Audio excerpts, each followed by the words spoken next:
Dependendo do ativo importado, o processo de animação pode variar, mas, neste caso, precisamos criar uma curva de movimento estável e precisa para o helicóptero seguir. Para fazer isso, adicione uma curva de Bézier e rotacione-a de acordo. Após importar a curva, modele-a na trajetória de movimento que você deseja que o ativo siga. Se você quer adicionar segmentos à curva, pressione, e para extrair um ponto a mais. Para deletar um ponto, remova-o normalmente pressionando X ou o botão Delete. Para aumentar a suavidade da curva Bézier, use a função de escala pressionando S no seu teclado.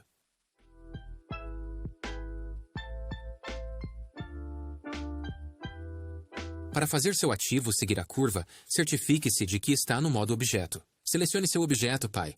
Vá para o menu Objeto, depois para a aba Limpar e clique em Localização. Isso limpará sua localização e redefinirá a posição, o que é importante antes de adicionar uma restrição de seguir caminho. Dependendo de onde o ponto de origem é colocado, ele mudará o centro do objeto e, portanto, qual ponto segue a curva.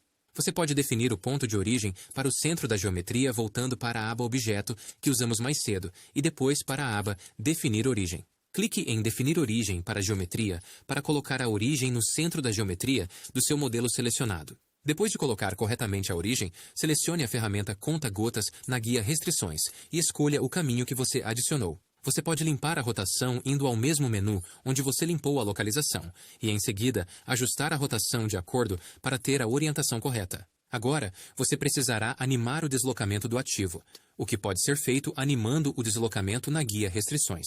Rotacione seu ativo corretamente dependendo de sua posição e velocidade. Este passo pode levar algum tempo e requer muitos ajustes finos. Vou acelerar um pouco essa parte.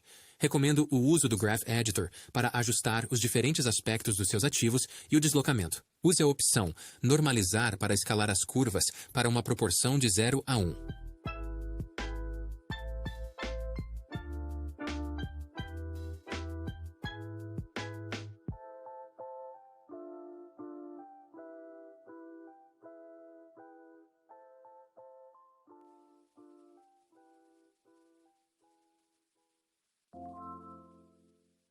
Depois de animar o helicóptero, desativei tanto o captador de sombras quanto o captador de reflexos na camada do primeiro plano. Para criar novas camadas de visualização, uma para o Shadow Catcher sozinho e outra para o Reflection Catcher sozinho, comecei copiando as configurações da camada de visualização atual do primeiro plano. Na camada de visualização destinada a capturar apenas a sombra, ative a coleção com o plano do captador de sombras e habilite Set Indirect Only na coleção de primeiro plano.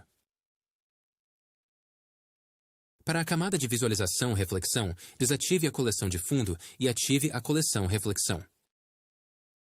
Agora temos 4 camadas de visualização, mas só precisamos de 3 coleções, uma para o helicóptero, uma para a sombra e outra para o reflexo. Para corrigir isso, vá para a camada de visualização de fundo e pressione o X no canto superior direito para remover esta camada de visualização. Para habilitar o recurso para ver apenas o reflexo indireto lançado sobre o plano de reflexão, precisamos para ativar o Indirect para as camadas difusas e glossy no painel View Layer. Mas antes de fazer isso, certifique-se de que você está na camada de visualização de reflexão, que está localizada no canto superior direito.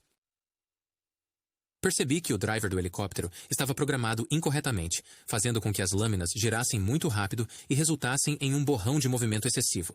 Para corrigir isso, pesquisei a RPM de um helicóptero semelhante. Então, dividi esse RPM pelo número de quadros em 1 minuto no Blender, com base na taxa de quadros atual. Em seguida, ajustei o valor de rotação adicionado às hélices do helicóptero em cada quadro para corresponder ao RPM correto e obter um movimento realista.